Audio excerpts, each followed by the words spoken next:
When you start looking at toggle triad, so as we discussed, this is a more frustrated system. So you would get these three dominant states, but interestingly what you notice is that if you take any pairwise correlation between AB, AC or BC, the value, the correlation coefficient decreases to almost half of what you saw in a toggle switch, because if any of these two is strongly antagonizing each other, then you would not see the third state coming in. So that's the compromise that it reaches, that the antagonism weakens down such as to allow for these three states to eventually give rise to. Okay. So then the question comes that how does this dynamic change when you embed this in a large network? And this work was led by Pradyumna, who was then a master's thesis student at IISER Bhopal and has now joined us for PhD. So what we have done here is we take different external networks of different sizes, 5 node, 10 node, 15 node and 20 node, and also different densities. So you could have 10, so number of edges is equals to twice the number of nodes, number of edges is equals to 4 times the number of nodes or 6 times the number of nodes. So you have these 12 combinations here, and for each of these combinations we have taken 100 networks each. So here for instance you have 100 networks, all of which have 5 node and 10 edges. There can be many combinations like this. So we bootstrapped and took any 100 combinations and then embedded in this a toggle switch or a toggle triad. The condition for embedding was simple, that whatever you are embedding should have, each node of that embedded motif should have at least one incoming edge. It can be activation, it can be inhibition, that we did not control for that. Okay. So now you have 1200 such networks, and we again simulated using the same strategy I was talking about yesterday, because we do not have exact parameters. So you sample over a large parameter regime and then see how the behavior changes. Now what are the metrics? So one metric we used is this correlation coefficient. So for the unembedded network, the correlation coefficient is minus 0.8. So we asked, how does this correlation coefficient change? Because now let's say if you're looking at a network here, you have a 5 node 10 edge plus 2 node 2 edge. So you have a 7 node 12 edge network. So it's a 7-dimensional network. You simulate it over large cohorts of parameters and then take all the solutions and ask what is the correlation coefficient between A and B. Now you could, what we've done here is, now let's keep the density fixed and look at across different sizes. And what you see here on the y-axis is a correlation coefficient, and these are distributions of those 100 cases each. So when the density is fixed and you vary the size, just varying the size doesn't really give you a significantly different result as in terms of correlation coefficients. But if you do the opposite, you keep the size the fixed and you increase the density, you see a trend. The higher the density, the weaker the correlation coefficient between A and B. So the unembedded is somewhere here, minus 0.8. So clearly as soon as you embed it, you begin to see values which are higher than the unembedded case, which means that the mutual antagonism or exclusivity between them is weakening. And you can even see that in some cases it reaches 0, right? So depending on which network we are looking at, A and B are just completely uncorrelated. You have equal number of solutions in first, second, third and fourth quadrant, and that's what makes it the correlation coefficient very close to 0. So what this tells us is that the density matters more than the size. That's the first message. And then we measured it using other metrics, bimodality coefficients of A. So bimodality coefficient is defined again on a scale of 0 to 1. Anything above 0.6 using this metric that we have adopted from previous literature can be called as bimodal, and the higher the value, the more clearly distinct the solutions are. So again, what you notice is that when you vary the density, keeping the size fixed, you see that bimodality coefficient continues to decrease. For the unembedded one, the value was somewhere around 0.75. And so all the embedded ones have, well, most of the embedded ones have lower values than that. And again, the higher the density, the less distinct the two solutions of A are. So next we wanted to ask, was it the global density or was it the local density which was impacting the behavior? So this is one example. Again, we have plotted correlation coefficient of between A and B. X-axis, I mean here this is in this diagram, this is the in degree of B, how many nodes are coming onto B and how many nodes are coming onto A. So this is the control case when A and B have both one input each. This is the unembedded case because A is being inhibited by B and B is being inhibited by A. So clearly the correlation coefficient is minus 0.8, and you could clearly see if you go along this diagonal, at a stage when there are 5 additional nodes coming onto A and to B, the correlation coefficient drops sharply and you are at minus 0.3, and of course you could vary one of them as well and see these differences. Now this is where we wanted to look at more carefully about how the symmetry versus asymmetry of incoming nodes on incoming edges on A or B made a difference. So here is an example. This is the unembedded case. In degree A is 1, in degree B is 1, so this is just A and B, and correlation coefficient is close to minus 0.8, and F1, which basically means number of solutions in second and fourth quadrant, is around 0.9. Now when you do this scenario where you add 1 more in degree to A and 5 more incoming edges to B, so you notice that the behavior of A is not changed as much. It is reasonably still bimodal, but the behavior of B has completely changed. It's no longer bimodal. But when you compare it to another case where the total in degree is still the same, 2 plus 6, 8 here, 4 plus 4 is also 8, you see a very different behavior that both of them have changed their behavior. The bimodality is completely lost. So it depends on the local density, depends on also how many edges are coming onto each of the nodes rather than just talking about the overall motif here. Okay, and this is just a summary of those, that it depends on in degree of A, in degree of B, and therefore it begins to depend on the total in degree as well. Then we embedded toggle triad into this instead of a toggle switch, asking whether the same trends are observed here as well, and the answer is yes. When you vary the, you keep the density fixed, vary the size, doesn't make a difference. In this particular case, interestingly, as far as you're looking at correlation coefficient between just A and B, even the density doesn't make a difference. So this is when we realize that just looking at correlation coefficient between A and B, when you start looking at a toggle triad, is not necessarily the best metric. So we then, because here in this case you could have 3 correlation coefficients, AB, BC and CA. So what we asked was, maybe information is not contained in correlation coefficient between AB, but it is contained in BC or AC. So let's take the maximum value of the correlation coefficient, right? So that is what max CC, max of these 3 values, and again you begin to see a trend. And again these values, interestingly, they even they reach all the way up to plus 0.5. So when you embed a toggle triad, you begin to notice that any 2 nodes, we don't know which one it is here because this is the maximum value of those 3, but it begins to show positive trends as well. So toggle triad could begin to have, the antagonism can convert into activation kind of behaviors here. And again, F1, which is the number of states with 1 positive and the other 2 negative or low, it also decreases as a function of density, but not as a function of the size. So the next question we asked was, okay, what happens? So let's say that when you embed a toggle triad, there are limits in which you no longer see that a toggle triad behaves as a toggle triad, or F1, which is the frequency of states where 1 is high and the other 2 are low, or single positive states is decreasing. But what is increasing? Is it the double positive states which are increasing? Is it the triple positive states or triple negative states? Those are the only 3 possibilities. So what we noticed there was that indeed the double positive states begin to increase, and there's not really a whole change in the triple positive states. They continue to stay below 10% of the steady state distribution.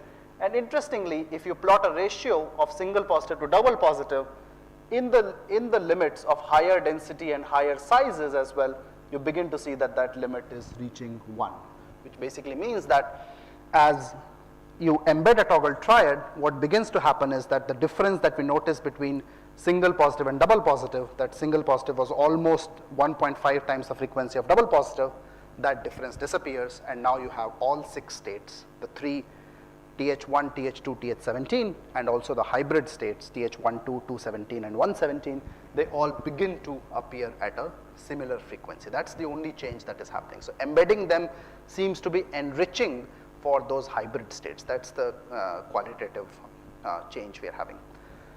The next question we asked was, what if there is self-activation or self-inhibition? Because many of these master regulators have been shown to have usually self-activation.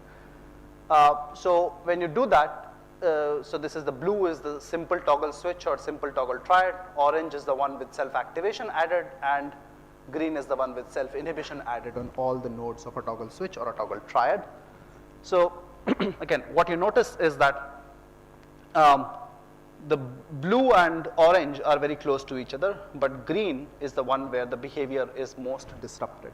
So if you have self-inhibition, then that leads to a faster decay of the properties, but if you have self-activation, it doesn't really help you a whole lot.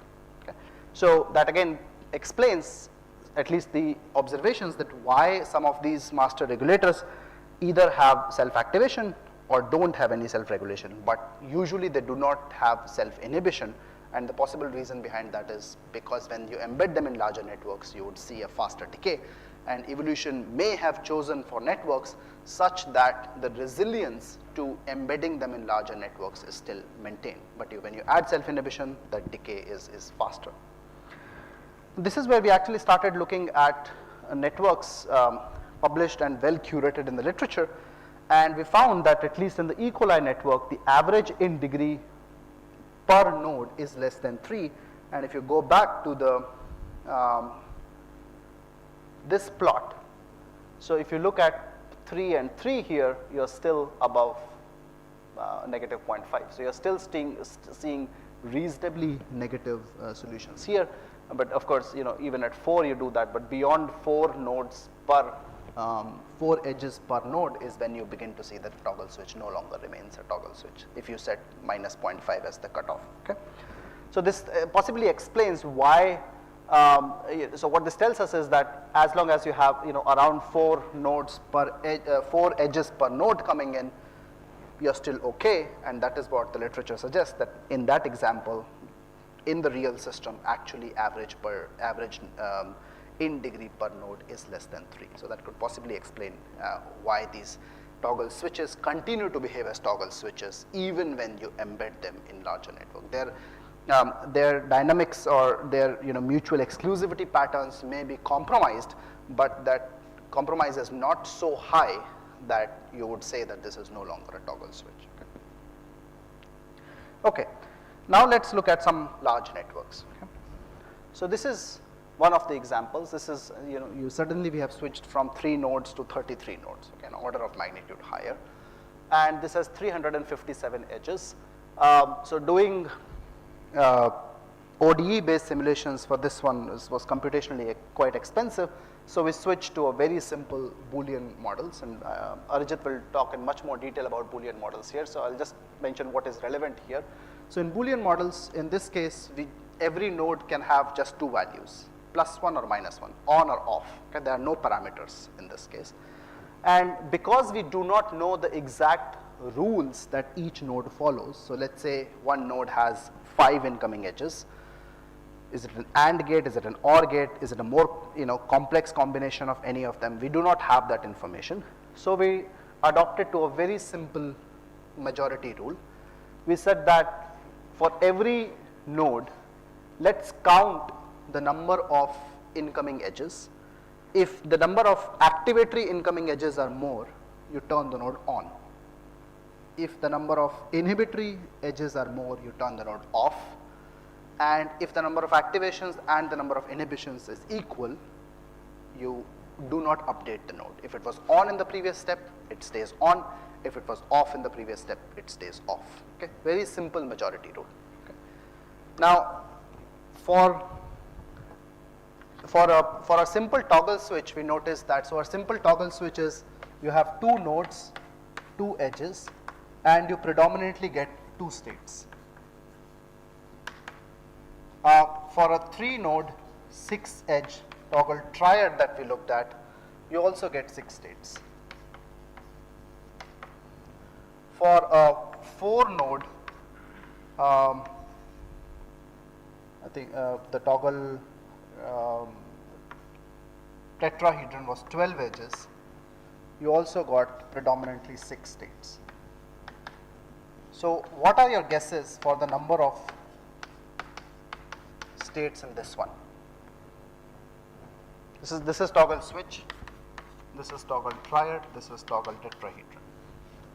Anyone would take a guess how many states would we see here? How many of you think this would be greater than 100 states? Yep. Greater than 1,000 states. Let's start as high as we can. Greater than 1,000 states, okay? Between 100 and 1,000.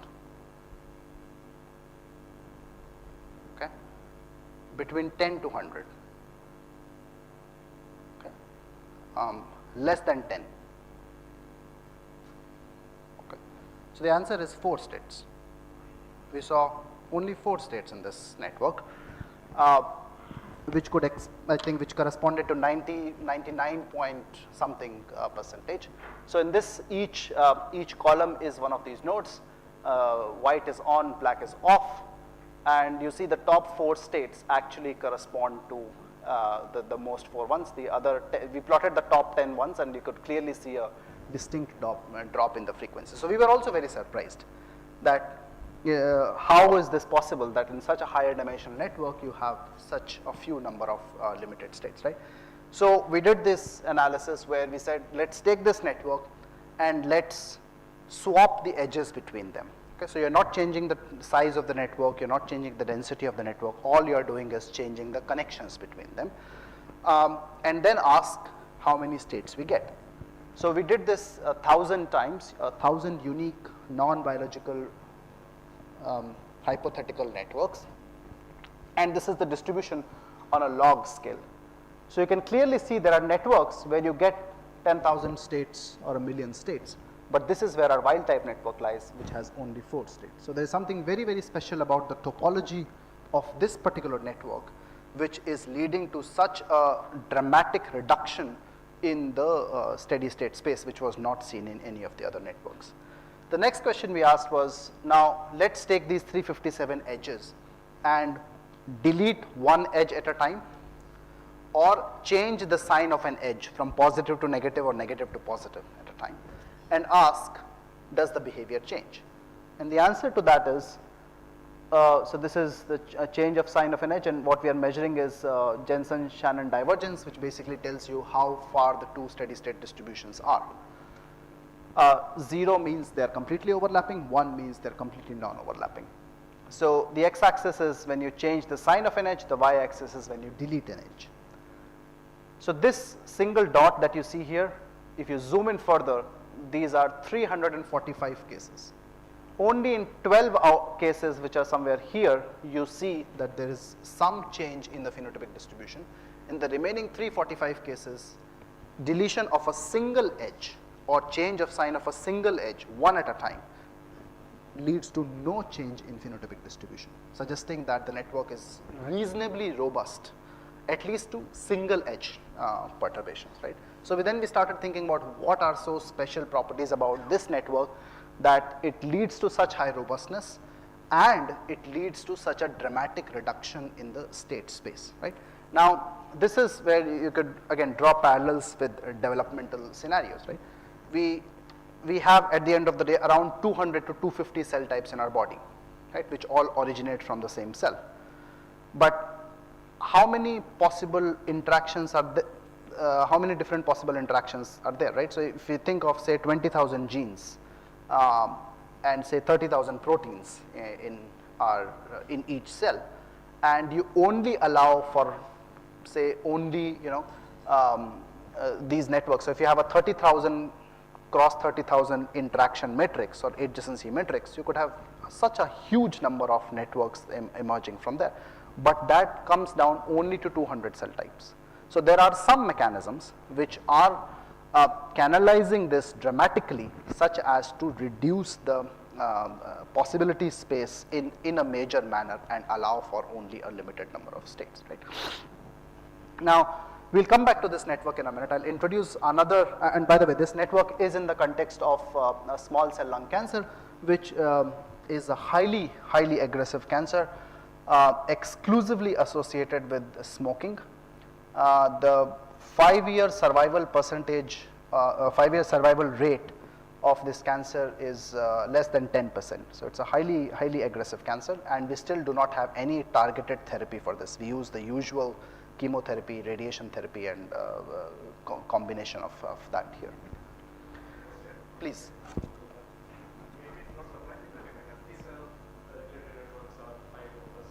Right. In a diseased cell, you see a network which is not part of your healthy body emerge, which has these properties. And also, have you looked at networks in healthy cells in a similar manner? Right. So that's a great question, right? So what I was asking is how, in the developmental cases, it's not surprising that you have these scenarios, but what changes happen in a diseased case? So we have some very preliminary evidence suggesting that in diseased states, you actually begin to see many more states as compared to what you saw in healthy states. So this paradigm does get broken to some extent in a disease state. And yes, but there is a catch in the way this network was identified. So this network was identified using statistical methods. So we are not even sure if each node is well curated or not. So that's a catch, and that's why, but later we looked at the examples at present where the networks have been built bottom up. So each node is well curated, and there we also see similar behaviors in that case. So just to introduce the context of cell state transition, other examples we'll be looking at in a minute. So metastasis, as many of you may know, continues to be the major cause of all cancer-related deaths, and what has been shown or what has been realized by the field over multiple years is that in the context of metastasis, there are no unique mutational signatures that you could say drive metastasis. So mutational signatures could drive tumor initiation, initial steps of it, but in the context of metastasis, what cells would eventually go to the other site and proliferate and grow a colony there are no unique mutational signatures known. And metastasis happens to be a highly inefficient process, thankfully. Only out of 10,000 cells, about two cells are able to eventually grow a tumor at the second site. So what has been realized now is that it's the phenotypic plasticity, or the ability of cells to switch their behavior, switch their phenotype in a reversible manner, which is important for metastasis, because there are two advantages that this dynamics offers, which mutations do not offer. First of all, this is fast. Right? So a cell could change its phenotype rather quickly in response to its environment. If suddenly the oxygen levels go down, you could switch your metabolic behavior to a different behavior. But for mutations, you would have to wait for multiple cell divisions to occur so as that you could get this. So again, at a fast time scale, phenotypic plasticity or phenotypic adaptation; at a relatively slower time scale, genetic adaptation plays a role. And also, these changes are reversible in nature. So if you're thinking of a multi-stable system where cells could switch back and forth between the different states depending on the perturbation that you give, unlike mutations, where mutation, once a change has been done, it will be irreversibly passed down to every single cell in that lineage, and you cannot get rid of that mutation and changes. So phenotypic plasticity has been identified more recently as one of these hallmarks of cancer, and what could happen as a consequence of this. Again, an example we discussed yesterday. So let's say you have a cell population which you could classify as bimodal based on the levels of a given protein of interest. You segregate these populations, and you think that these are homogeneous population which will stay like that for a longer duration. But when you culture them independently, invariably you see that the other population also comes up, because again the other state exists in the system, and at some some value, some rate which is dependent on many parameters, you could begin to see the emergence of the other. Right?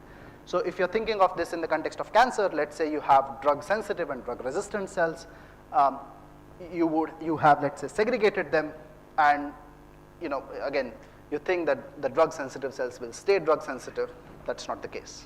some of them will give rise to drug resistant cells. Eventually, of course, I'm not going into the quantitative details. You may get similar to parental behavior, you may get different than parental behavior, all that depends on multiple parameters.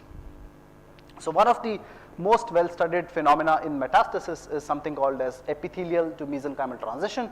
Now if you think of the most common solid tumors, say breast cancer, prostate cancer, lung cancer, liver cancer, etc., they are all epithelial in origin, which means that cells are stuck tightly to their neighbors. They do not have the intrinsic ability to migrate or invade.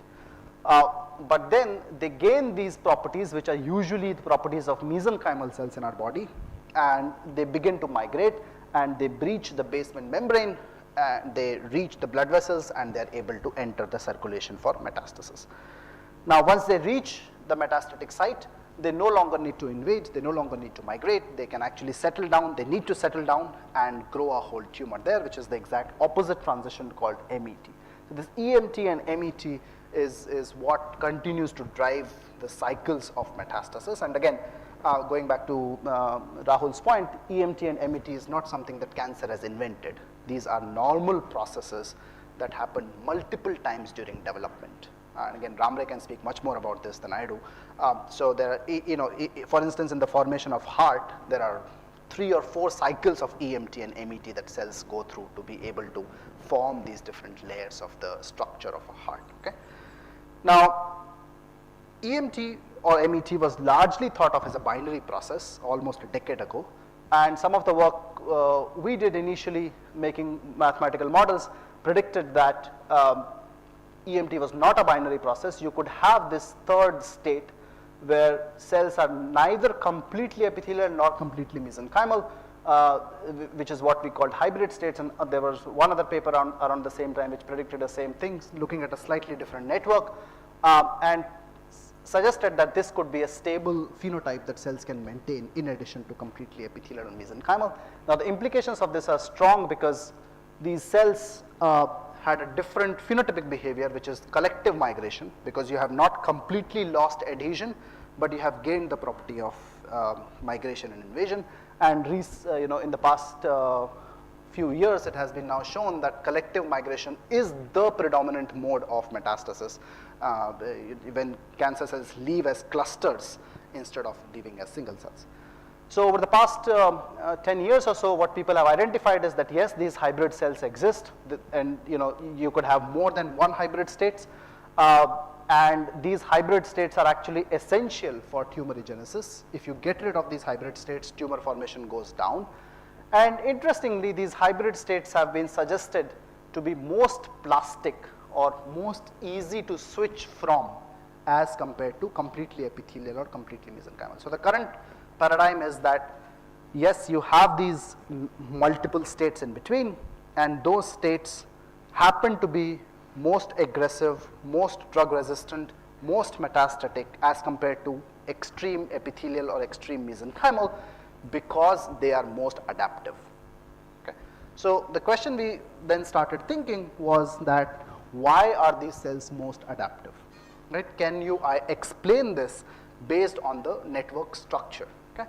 So sure, you have to improvise, adapt, and overcome, but where is this high level of adaptive behavior coming from? So Kishore, my PhD student who's now a postdoc at Northeastern, he started thinking about this, and we gathered multiple networks which people had built in the field of EMT over the years. So we started with a 3-node network 10 years ago, but now these are much larger networks. And again, going back to Rahul's point, these networks are constructed bottom up. So what different colleagues in the field have done is they have added one node at a time by looking at relevant literature. So these are not identified in a statistical manner. So the chances of a false positive are quite low in this case. Okay? So nonetheless, you have these networks, and we look at the results of one of the networks in more detail, but we saw very similar behavior in others as well. So let's focus on this one, where because we now extensively know which nodes are epithelial, which nodes are mesenchymal. What I mean by that is that there are these nodes which when overexpressed you could drive EMT, and these nodes when overexpressed you could drive MET, and this has been well established in the literature. Okay. Now, when you simulate this network using the same strategy, you again see something very similar to what was noticed in the small cell lung cancer case, that there are a bunch of states where all mesenchymal nodes are on and all epithelial nodes are off, a bunch of states where all mesenchymal is off, all epithelial are on, and this, I don't have the numbers here, but this corresponds to, again, approximately 95% of the steady state space. And in the remaining 5%, you see these so-called hybrid states, where some epithelial are on, some mesenchymal are on, and they can be, again, in different combinations. Okay. So we then define these two metrics. One is called frustration, which is again directly taken from spin systems, which basically means that, you know, how much a state disobeys a network structure. Okay. So basically, if you look at epithelial and mesenchymal, because most regulations, if you go back to the network, most regulations across epithelial or mesenchymal are inhibitory in nature, shown by red, and most regulations within mesenchymal happen to be activatory in nature. But of course, when you will have scenarios when some of these states will not obey this behavior, they all happen to be hybrid phenotypes. So the hybrid phenotypes are indeed more frustrated, so which means that explains why it is easier for these cells to get out of it. But still, it does not answer the question completely. The question still remains, why are hybrid states more frustrated? Okay, what we have done so far is just established, took a metric of frustration and said that, look, hybrid states are more frustrated, that is why they are more splastic. But why so? Okay. So now, let's go back to this network, and let's represent this network in the form of a matrix, where each row is the source, each column is the target. Now, in this 22 cross 22 matrix, only 82 elements are filled, which means they are either +1 or -1. +1 is activation, shown by red, -1 is inhibition, shown by blue. And the remaining 484 minus 82, which is 402 edges, they don't exist. Right? So it's a very sparse network in that sense. But as we very well know that in networks, you know, if let's say A activates C, which impacts B, then A is also impacting B indirectly, right? But that information is not captured here, because this is capturing only adjacent interactions, right? So if if we were to draw a matrix for the interactions that I just mentioned, A to C would be +1, but A to B would be 0. But we know that C is also passing down information to B, which is missing here. Right? So how do you capture that information?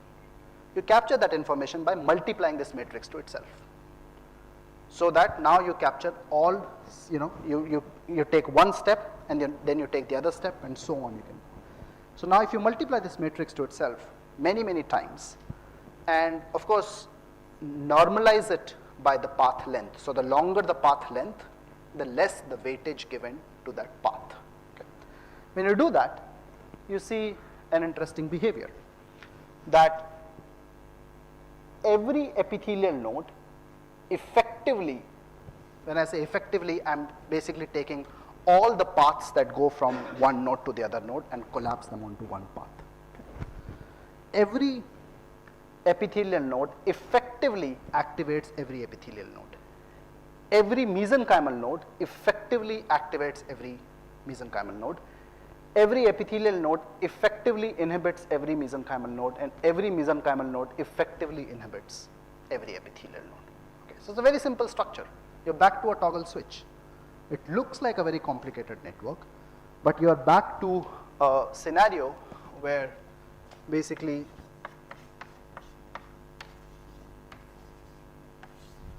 it's something similar to this at the end of the day. Now, instead of one A, this is what we call, there is a team of A,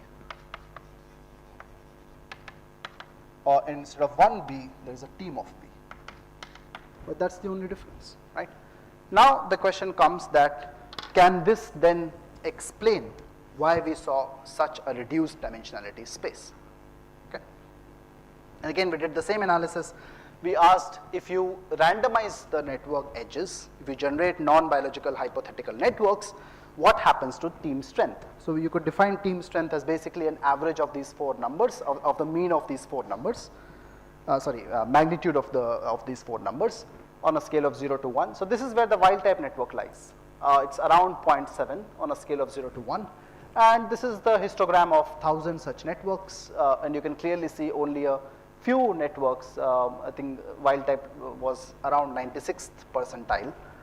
So 95% of the networks do not have that formation of teams. So this is again something specific to the topology of this network. And what are the implications? The implications are very clear. What we did here is, the question we were asking is, if you start from an epithelial node, if you start from an epithelial state, mesenchymal state, or hybrid state, how many edges on average would you need to flip, how many nodes on average would you need to flip from off to on or on to off such that you can get out of that state? Okay. So what is the minimum perturbation needed to push that initial state out? If you start from mesenchymal or an epithelial case, that answer is 50%. If you start from hybrid, that answer is 5%. So there's an order of difference, order of magnitude difference in the relative stability of these states, which could directly be explained by the presence of teams, because if you look carefully, teams are only present for epithelial and mesenchymal. There's no teams for hybrid states. So the hybrid states, those poor guys get pulled in one direction or the other as soon as they come out. But for an epithelial state to become a mesenchymal state, or a mesenchymal state to become an epithelial state, there is strong resistance being offered by the presence of these teams, which is there in the structure of the network. Right? So then we went back to the small cell lung cancer case, and we simulated it and looked at pairwise correlations. So again, you see this phenomena of teams showing up. You could also do the influence matrix calculation. So this calculation did not require any simulations. All you have to do is just multiply the matrix. You're not even simulating the network, and you could still identify that there is a structure present in the topology of the network. But when you simulate it, and you can clearly see this phenomena, that there is this team of 22 nodes, this team of 11 nodes, and when you look at real data, this is data taken from Cancer Cell Line Encyclopedia, and you take the same 33 variables there, and these are around 50 samples here. You see a very similar behavior to what was predicted by the network. You can change the cancer, you can change the nodes. This is melanoma, a different cancer. Again, you see this team's behavior predicted by the model, and you see a very similar behavior shown in real data. Okay? So that suggests that the dynamics of these networks could indeed capture what is going on in real data. The next question we started thinking about is, can teams be a dimension reduction metric? So usually when we talk about TSNE or UMAP or these kinds of plots, so of course it helps us reduce the dimensionality and see how the data looks like, but it doesn't really give you a whole lot of information of which variables are contributing the most there. Then of course you can project your favorite molecule and see whether they are different or not, but it doesn't tell you where it is coming from. So what we did here was, we took this network and we simulated it using ODEs this time, because when you're trying to do principal component analysis, then using discrete outputs is not the best way forward. So we did this, and to our surprise, we found that principal component 1 could explain 95% of the data. And again, you could look at non-biological networks here by randomizing the edges between them, and this is the distribution of principal component variance. The mean is somewhere around 0.4, and the wild type network is 0.9. And now if you look at those 100 networks, non-biological networks, and you plot this distribution, plot this scatter plot, where the x-axis is the team strength that you could calculate before doing any simulations, and the y-axis is principal component 1. So you could see this neat sigmoidal, Michaelis-Menten kind of kinetics behavior here, that the stronger the team strength, the higher the principal component variance. And this is where the wild type network lies, far away from all the other non-biological networks. Now interestingly, when you look at the coefficients of principal component 1, because what does principal component do? It basically is a linear combination of variables which explains the maximum variance, right? So you could actually look at the coefficients of that and identify which variables are in the same direction and which variables are explaining variability in the opposite direction. When you do that, all mesenchymal nodes have negative coefficient, all epithelial nodes have positive coefficient. So again, the structure of the network itself is giving rise to this information. And again, if you look at a non-biological network, this property is completely gone. You can change the context. You can, now we again went back to small cell lung cancer, and this time we picked up 2 developmental examples as well to see whether this property was seen in in developmental scenarios as well, in addition to cancer. And again, you see the same behavior. You notice so these are the influence matrices generated after multiple iterations. This is the principal component 1 scenario, and these are the scatter plots I was showing on the previous slide. So again, the wild type networks lie distinctly far away from all the non-biological networks, and the higher the team strength, so the team strength which could be identified without doing any simulations could predict the principal component 1 variance which you obtain doing after simulations, right? So what we are doing here is we are basically mapping the topological space of a network to the phenotypic space of a network.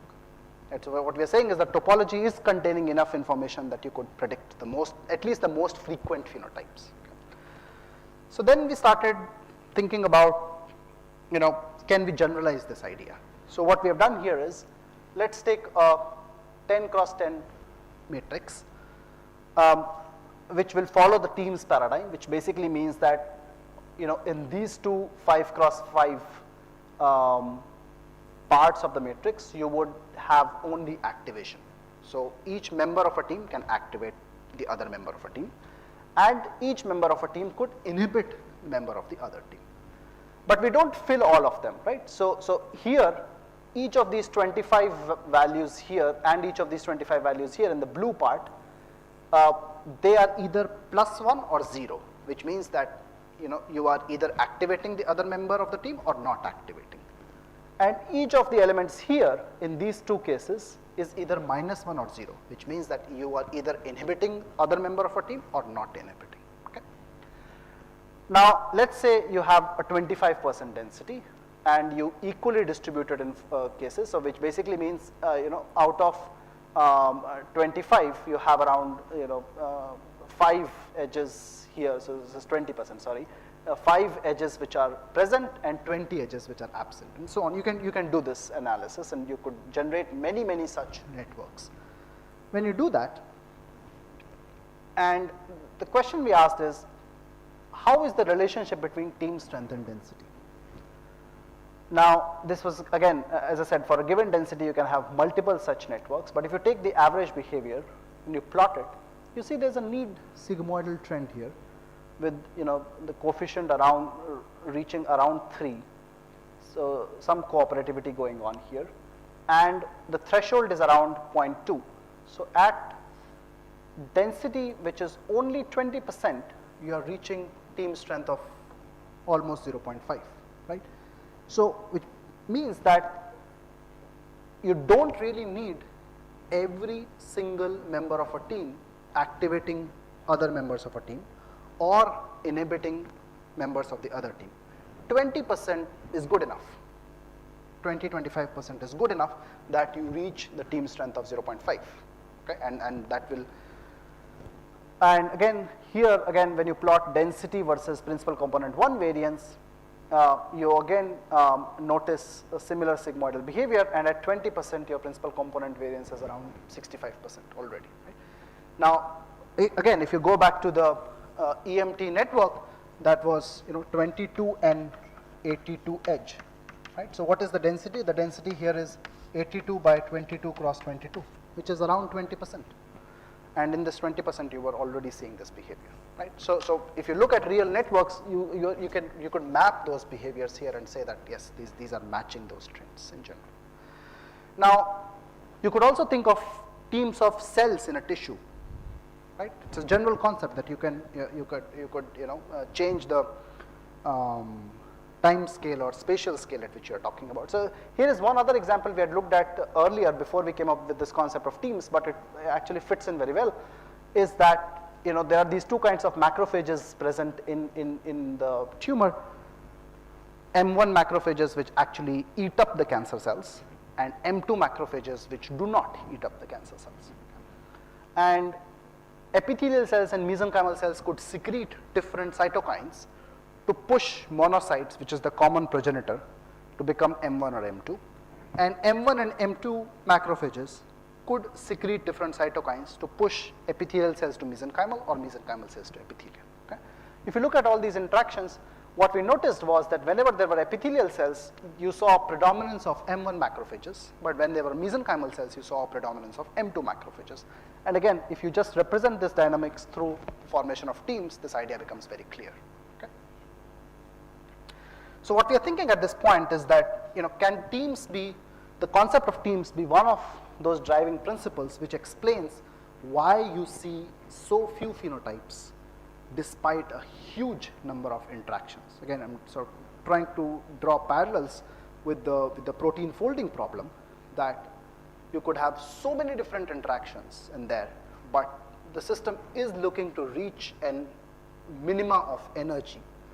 And that is what was determining that only a small possible set of solutions exist among a large possibility space. Is there a similar phenomena here, that minimum energy or that minimum frustration, instead of interactions between amino acids, in this case it happens to be interaction between nodes in a network, and what is you could drive the minimal frustration would eventually lead to these cases. The other idea which we have some initial data on, we have been thinking about, is that can teams help coordinate axis of plasticity, right? So we already discussed that metastasis is a hugely has very high rates of attrition. So only a small percentage of cells are eventually able to metastasize, and reasons behind that are because cancer cells are facing multiple bottlenecks through their journey. They have to be able to change their epithelial mesenchymal phenotype, they have to be able to change their metabolism, they have to evade the immune system, etc., etc. So now, instead of thinking of teams only for EMT, can teams be comprised such that when you undergo EMT, you automatically gain other properties which you need to metastasize, for example, drug resistance, right? So now if you have teams such that the team members are controlling plasticity on multiple axes, then that possibility could also be there. So we have seen a few examples in that case. The first of which is in tamoxifen resistance in ER positive breast cancer. So just to give you the context, breast cancer in the clinic is classified into ER, PR, HER2 or triple negative, and these are molecular markers for estrogen receptor, progesterone receptor, HER2, and the one which has none of these molecules, and that is what determines which drugs would be given to this patient. So this categorization is done by a pathologist looking at the images of a tumor. ER positive, ER stands for estrogen receptor, which basically binds to estrogen that is present in the environment and drives proliferation. So again, ER is present in normal cells also, but in a subset of breast cancer cells, in a subset of breast cancer cases, ER molecule is overexpressed. So that makes the cells hypersensitive to estrogen present in the environment and therefore driving much higher proliferation. So what this drug, tamoxifen, does is that it binds to estrogen receptor and prevents it from binding to estrogen. Okay? So it is basically reducing the sensitivity of these cells there. Now, there was some evidence that EMT and tamoxifen resistance are connected. There's some anecdotal evidence about this. So we wanted to ask this more carefully. Can EMT drive resistance to this molecule, resistance to this drug, or vice versa? Now, how can you have resistance to this drug? You can have it in multiple ways. Let's say if the structure of the estrogen receptor changes such that tamoxifen cannot bind to this. That's one way. The other way can be then estrogen receptor itself is low in levels. So if it is low in levels, then tamoxifen won't really have much to bind to, and therefore also the resistance would eventually kick in. So we put together again a smaller network here, simulated it across multiple parameter sets as I've been talking about earlier, defined what we called an EMT score, which is we know which molecules drive EMT, which molecules drive MET, so you could take a difference of them. Again, estrogen receptor has two variants of it, one which is sensitive to the drug, one which is not sensitive to the drug. So you can define all these variables. And what we noticed is that the higher the EMT score, the higher the resistance score. So generally these properties were correlated. Okay? And this was work led by Sarthak, who's then an undergrad at ISC and is now pursuing a PhD with us. And generally we saw this pattern that epithelial cells are mostly sensitive to the drug and mesenchymal cells are usually resistant to the drug. But this is just association. We wanted to see cause and effect kind of relationship. So what we did in our simulations is that we induced EMT, and what we saw was that the cells became more resistant to tamoxifen. And then we went back to publicly available data, transcriptomic data, and we noticed that whenever EMT was induced in multiple different breast cancer cell lines, the estrogen response actually went down. And when estrogen response signaling went down, this is one way in which you get resistance to the drug. Interestingly, the other way around, when you silence estrogen receptor, or you develop resistant sublines by increasing, by exposing the cells to increasing concentrations of the drug, EMT went up.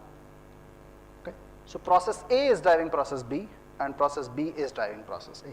It's a feedback loop that is connected to each other, right? Now think of the implications of this in the clinic. So patients are given this drug.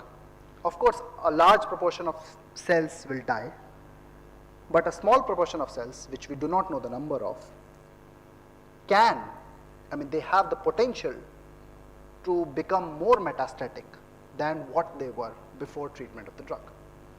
So that is how these axes of plasticity are coupled to each other and can be driving more aggressive behavior. So then we started asking, can teams connect more than two axes? Right? So we have already talked about EMT and tamoxifen resistance. Let's talk about one other axis, which in this case is stemness, which is the ability of cells to form tumors at a given location. So this is work done by Sai, who is just finishing his BSMS degree at ISC with us. Is a part of his undergrad thesis. And we did see scenarios that, yes, when cells became more EMT and TAMRES, they gained the property to become more stem-like, and vice versa. Another instance which Sarthak had looked at was EMT, tamoxifen resistance, and PDL1. Now PDL1 is an immune checkpoint molecule. So, immunotherapy, which is the latest therapy that we have for patients suffering from cancer, what it does is that it activates the immune cells in the body so that they can go and attack the cancer cells. What PDL1 does is it prevents T cells from killing the cancer cells.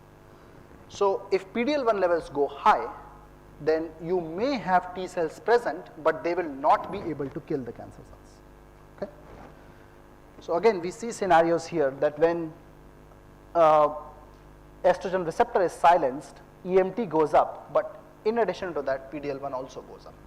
So now we are talking about cross resistance, right? So cells which are resistant to tamoxifen also happen to be resistant to immunotherapy, also happen to be potentially more metastatic.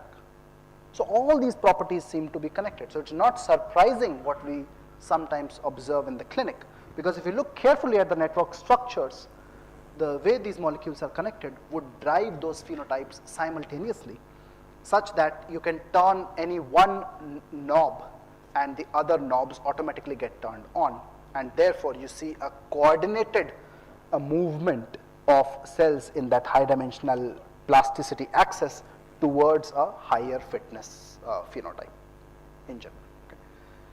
So what are the, what are the consequences of this on therapeutic strategies? So we made this simple population model where each cell could be sensitive or resistant, and they can switch back and forth with some rates. And of course, these are not homogeneous population. There is some variability present in the resistance population. Now, what we did here is that, in presence of the drug, so you apply a drug, and this is for a given value of these two parameters, PSR and PRS, you can see that the population collapses. In presence of a drug, you see that the population would not change. And in presence of the drug, you see that the population grows, just dependent on these two rates. Right? So if this drug is killing some cells, but is also has the potential to push cells to being a more resistant phenotype, then just depending on how many cells are killed versus how many are actually pushed to the other state, you could see all these three outcomes. Okay.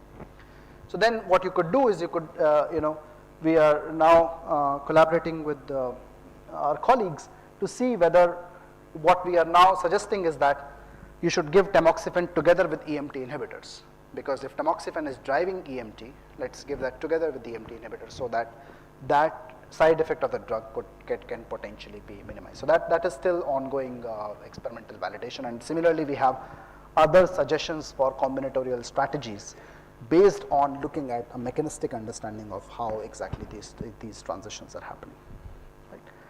So what we are saying is that a population of cancer cells, we have looked at many examples. I presented some of them today. You could clearly have cells which die, cells which become dormant for some time, and cells which can actually become more aggressive as well, right? So what the impression we often have is that yes, we have a targeted therapy, and that is going to kill every single cell because we know which molecule it's responding to, but that is where we are making major assumptions, is that cancer cells are static, non-evolving systems which are just waiting for us to give a signal, and that is the only way they will respond, right? So many of you may have heard of this IC50 values, right? So you take a population of cells, you expose it to a drug, and you notice at what concentration of the drug 50% cells die. What happens to the remaining 50%? They're still there, right? But we don't sort of focus on those aspects. But there can be some cells which actually adapt and survive. And one of these phenomena can be through the presence of teams, that it allows them to become more aggressive than what they were. So in this context. So I'll just conclude this part here also. What we saw, I presented two examples, EMT and small cell lung cancer. We noticed that those were also multi-stable networks similar to toggle switch, toggle triad, toggle tetrahedron. And teams actually reduces the dimensionality of the system dramatically, making it actually look like very similar to a toggle team behavior. And it could coordinate axis of plasticity, EMT, tamoxifen resistance, etc., which could then actually aggravate some of the clinical outcomes. Now we still have many open questions, some of which I'll just flash quickly. What if there are more than 2 teams? What if there are 3 teams, 4 teams, 5 teams, etc.? What is going on? So there are some analysis being done by these undergrads who have been working with us for the past 1 year, and we have some answers. And again, the 3-team structure looks, 3-team networks look fundamentally different from 2 teams. They have some very different behaviors. Another set of questions we are looking at is, do teams offer more robustness against fluctuations? So now, instead of embedding a toggle switch, if you embed a toggle team, do you see higher resilience to that? And we have some answers, and this is work done by Lakshmi, who's just completing her master's thesis in, is a physics major, and Abhay, who's a biology major from IISER Mohali, finishing up this work.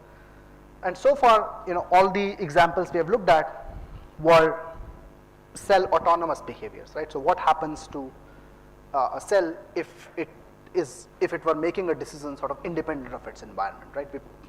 We have not yet considered the impact of the neighborhood or the prior history of a cell and so on. So that is some work. Paras, my PhD student who comes from an electronics background, is looking at that how do rates of transition depend on neighborhoods. So there we see interesting ecological scenarios where there is competition going on between epithelial and mesenchymal cells for the same resources, and you could tweak those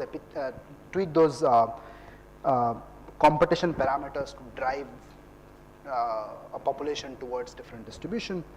And Prasanna, who's a joint PhD student with Ramre, I was a mechanical engineer and physics background student.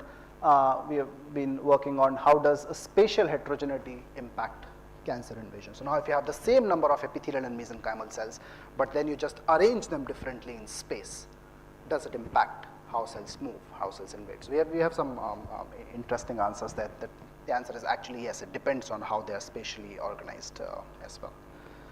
So with that, I would like to thank our team of students and collaborators who come across different disciplines, across different institutes, and we all work together to better understand both the design principles of specific networks in development and cancer, and also having an arm towards taking this fundamental work to think about, of course, looking at transcriptomic data, clinical data, etc., and eventually with an eye on impacting the clinical decision making. Thank you once again for your attention. I'll be happy to take questions.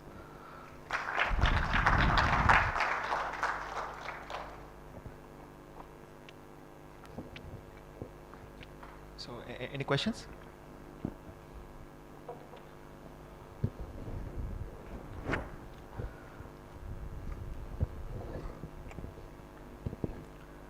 So when you embed these motifs in a larger network, how is it different from, say, just adding noise and looking at how it affects the behavior of the underlying motif? So adding noise in the unembedded network. Unembedded. Conceptually, probably not. You're absolutely right. The closest analogy I could think of is sort of intrinsic noise versus extrinsic noise. So if you're adding noise in the unembedded network, that's more like intrinsic to the network, and when you embed it in a larger case, that's the extrinsic factors influencing it. So as far as the team scenario goes, we are doing simulations in both cases. So what we do there is that you embed them and see how the behavior changes. That's one aspect, and the other is that you don't embed them. Take the unembedded ones and then dynamically vary the edge strengths, which is equivalent to sort of adding noise, and then see whether the same phenotypes are maintained or not. So I think once we have a comparison of these in a few months, I'll be able to better answer a question, but that's the closest analogy I could think of at this point. So in case of networks, the noise might be more non-trivial, the effective Yes. noise sort of. Yes. Also, when you have this team structure where there is activation within the modules and inhibition across modules, Right. is there some optimal mixing which would allow facilitate transitioning between the two? Yeah, that's a great question. We have not looked at that Because yet. I remember in one of the plots when you show the randomized networks, Right. I think there were not many but still significant randomized networks which were close to the empirical network. Yes. So this one, right. mean group structure. So what we have found so far is that if you get rid of the activation parts, there seems to be a higher resilience to that as compared to getting rid of inhibition part. So if you get rid of let's say you take that density plot and you only get rid of the inhibition parts, keeping the activation parts the same. So that would of course get rid of mutually exclusive behaviors because the inhibitions is gone. But if you do the opposite, maintain the inhibition density and vary the activation density, then you do not see as much changes. So that is one trend we have observed now. But then why do you see activations is something we are still thinking about. One answer is potentially it allows for hybrid states, which are also important for transitioning in that state. So a combination of these inhibition and activation may be allowing for sort of two deep attractors and a few relatively shallow attractors saddling that space. That's our current hypothesis.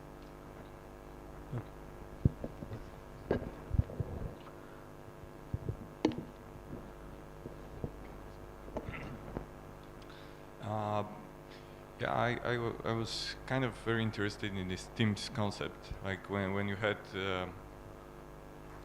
this first example where you had two teams like acting like a toggle switch. Maybe an obvious question: if you have three teams, does it act a bit like a toggle triad?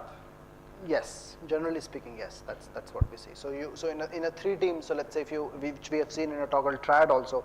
So if you are in a tri-stable regime where all the three states exist, and you would need to alter two variables, the half-life of other two variables to get to the monostable state. So you can't do this by just varying one variable at a time. In a toggle 3 team, we see the same phenomena, that if you want to go towards one phenotype, you would have to increase or decrease the density of teams on the other two. So in that ways, we see similarities, that in a toggle switch or in a 2 team, you could only change one variable or one team and see the transitions in the expected direction. In a toggle triad or toggle 3 team, you would have to do that in 2 dimensions. So that similarity we do see there. Yes. Thanks.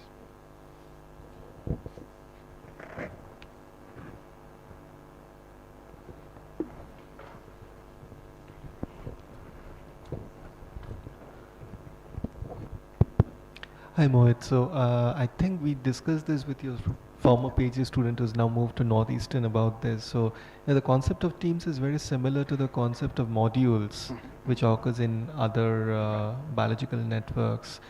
So here what is happening is that you have positive interaction within the module and negative interaction between modules. So that's actually what we call structural balance, Right. or the absence of frustration. So, there's a lot of statistical physics which kind of has dealt with this frustration concept, but I guess what you're doing over here is the dynamics of these systems. So what do you think would generalize from, specifically the cancer network you see over here to generally biological networks where we could kind of, for example, look at the dynamics of these kinds of structurally balanced networks? So do you have any insights as to what are the features that will generalize to other biological networks which have similar modules which are inhibiting each other, but within the module there's positive interaction? Yeah. So the two features which I could say, one is that it reduces the dimensionality space dramatically. So that is one which we have seen in non-biological, non-cancer networks also. And the other, which we still have to see in developmental cases, is the coupling of axes of plasticity. So why do cells which migrate more efficiently begin to depend more on glycolysis as compared to using oxygen, for instance? So how are these multiple behaviors integrated in a cell is also, the examples I presented were all in the cancer context. How do cells which migrate begin to have drug resistance and immune evasion properties? But there are, I'm sure, parallels in developmental cases or non-cancerous cases where again cells would need to change many behaviors simultaneously to be able to evade some series of bottlenecks, and they are able to do that because these axes are coordinated through teams. So those are the two features which I think could be potentially generalized. Would the special property of the cells which are moving be general? I mean, I thought that was, he was speaking about this in the context of cancer, but he was saying that even in normal developmental context, this would be true. Yes, so I think there is some literature, and Ramri can provide more information on collectively migrating cells, for instance, non-cancerous cells. Okay. So the so-called leader cells have a different metabolic phenotype than the so-called follower cells. And they also have different EMT phenotypes. So the ones in front happen to be more of a hybrid epithelial mesenchymal, and the further you go in the layer, there's a gradient of MET happening. So the more epithelial cells are at the back. And there is evidence that after some time during collective invasion or collective migration, the so-called leader cell actually goes back in the pack and someone else becomes a leader. And at least in that context, what was identified was that that cell ran out of energy. So the metabolic phenotype was dictating the migratory phenotype in that case. So the trigger came based on metabolic switch, but it impacted the migratory. So in that context, at least between EMT and metabolism, a connection which we are still in very initial stages to understand, and Abhinav here is working with us to better understand that, we do see that connections. So that could be generalized to, because I don't know, in developmental cases have there been? No, that was Cynthia Reinhardt. So that was not cancer. That was cancer, okay. But would you have any intuition why cells which move would be more likely to be robust? I mean, is there a No, not intuitive robust. reason? They're just changing their multiple behaviors simultaneously. That's all. Okay, We are not saying- but do you have an intuitive idea as to why that would be the case? I mean, can we think in terms of, let's say, evolutionary sense, why they would develop such a ability? Just curious.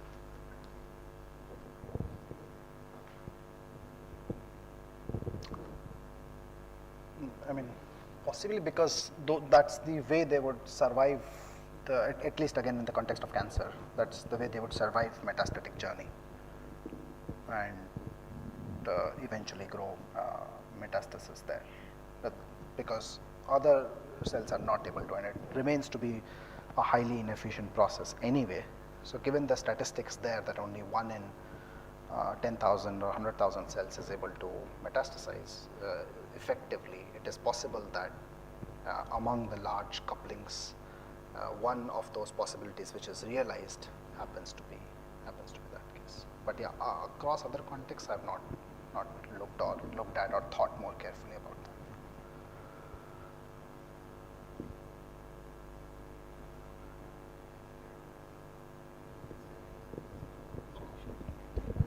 So about the teams, you mentioned that you need only about 20% intraconnectivity. So has any of your students looked at what happens as you gradually reduce or increase the density? So is there a dependence of the behavior of the population on this connection density? So even that 20% also has high variability depending on how you distribute that. So we are currently looking at this question exactly, that the fixed density but different connections, and then increasing or decreasing density, how it changes. So for instance, I mean, at the end of the day, what happens to be the case is that it's the dominant eigenvector of the matrix which is going to define the dynamics. So what we are now going towards is, let's say if I give you a network and without calculating the influence matrix, can we now predict A, will there be teams by looking at just the eigenvector, and B, how many teams, C, what is the composition of those teams. So that is the direction we are heading towards, that you don't even need to multiply the matrix to go there. But what you asked, we have some initial work being looked at into what density and what distribution of edges would allow for higher principal component 1 or higher team strength. So what are the necessary and sufficient conditions? We have some initial results in 2 teams, and we want to see how generalizable they are to 3 teams, at least as a first extension, before we could move on to the next. We want to do some analytical work also in this domain, because as you rightly pointed out, statistical physics approaches are quite amenable to look at these kinds of questions. So once we have that, I'll get back to you and discuss more.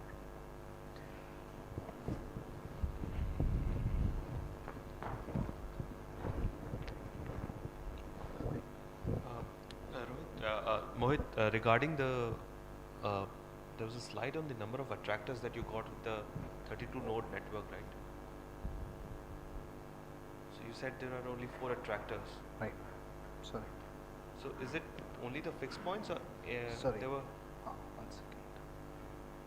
Yes, those are only the fixed point. In this case, we did not see limit cycles. So you only had fixed points. Yes. And that depended only,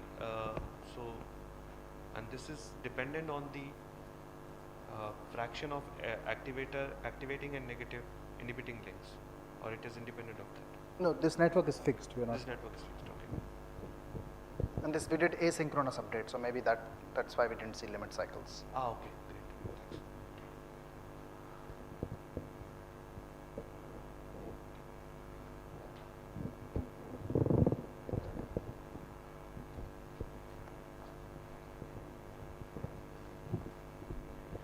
Okay, so if there are no further questions, let's thank the speaker. So I guess we can break now for coffee. So it should be outside, and let's return here for the next session at